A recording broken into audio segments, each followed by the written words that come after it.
we've been here almost 30 years. My husband grew up in the neighborhood. In its heyday, they were like the second or third black family to move into the area. And so when we got married, this was where he wanted to move. And so I lived here, like I said, over 30 years. And we had a very vibrant neighborhood when I first moved in. And so I've seen it decline. Right. I've seen the vacant homes. I've been the Black Club captain forever, you know. And, what is it? The Cleaton roof. We have been so fortunate in our block that we had, unfortunately, several vacant homes, but we had 5 new neighbors who moved in. And Mike and Susan and Cleaton Ruth were part of that. And they really helped revitalize our block club. And they have just been awesome. Yeah. Awesome. I know Mike and Cleaton. The biggest thing was that they were just out all the time, picking up trash on the side of the road, you know, just trying to get the neighbors together, and that we weren't really used to. It was nice. Picking up, and we kind of hit rock bottom, so there's nowhere to go but up. Yeah. So it's a good place to be. I like living here. You know, we had a chance to move, and we decided not to. We're raising our family. You know, got to live here. So we're going to see it pick up, and it is. It's just taking Good. Well, you see, Mike is like, he's almost like a mentor kind of thing. I mean, he's funny sometimes. Most of the time, he's trying to tell you what's right and what's wrong, like what not to do. That's why doing church time is like, he's like a person that just chill and like explain stuff to you so you can understand it in your own ways. Yeah. And just from coming to this church, I think it's been a pretty good thing. Because I came from Minnesota, pretty much didn't have a church to go to, you know what I mean? And they had like a mean church for me to start going to. And now we're still just like a mean church. You know, I grew up in the church. You know, I was always, you know, a good kid. I grew up in a Christian family. So like if you ever seen Jurassic Park, like at the beginning of the movie you have the archaeologists digging around in dry bones, you know, trying to study something that was long dead.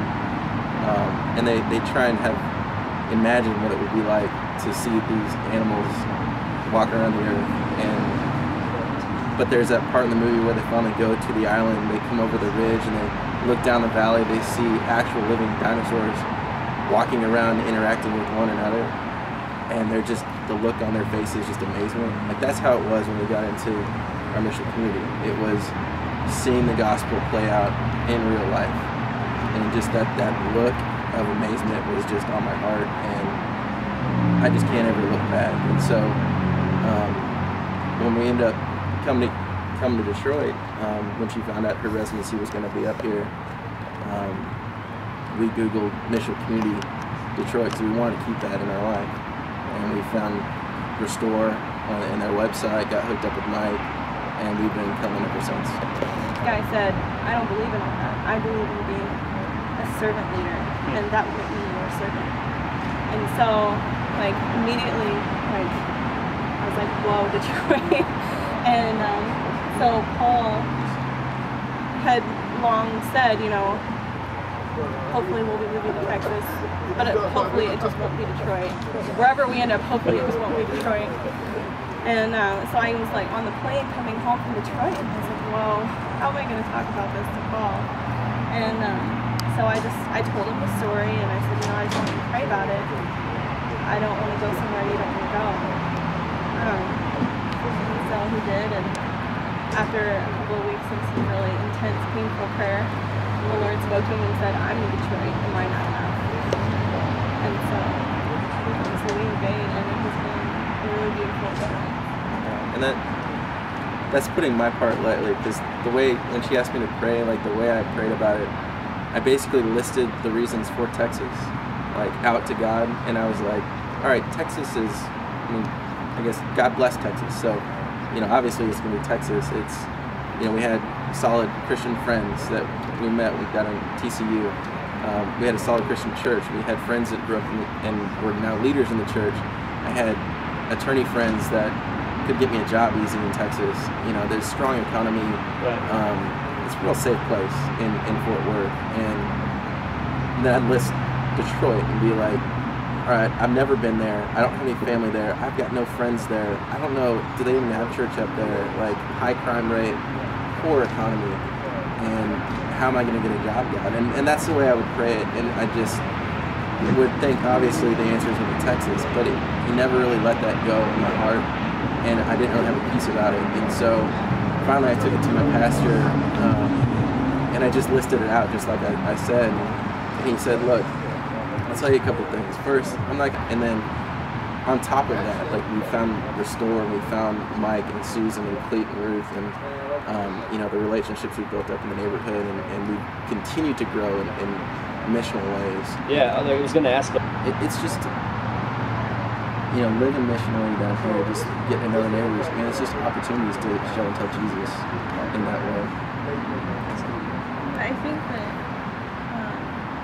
what we've learned from our mission community in City, and then also from here, I mean, it's not about going to church or going with church groups and going to be missional. It's about your whole life being missional.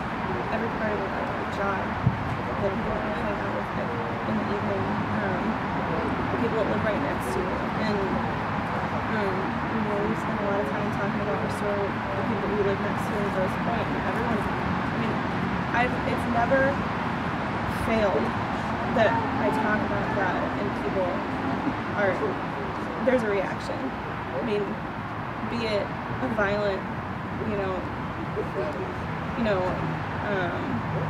coming up against it, or just an intense curiosity or what, but I mean, it's a conversation starter, and you know, your whole life, has to be owned like that. That's been my takeaway lately. Yeah, thank you.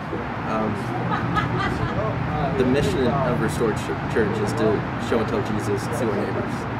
So we do that in multiple ways, multiple times. And we really do mission with the neighbors as opposed to do mission to the neighbors. So we just don't go out and provide handouts. We try to come alongside the neighbors and figure out what they're already doing, and then just jump right in. Like, we've done alley cleanups, but it wasn't our initiative. It was the neighborhood had already come together, and we just came through, and you know, and so whenever they organize something like that, they're always quick to include us now, to give Mike a call, because whenever they do, they double the numbers, and they really love us to come with them and hang out with them and, you know, accomplish whatever goals they have.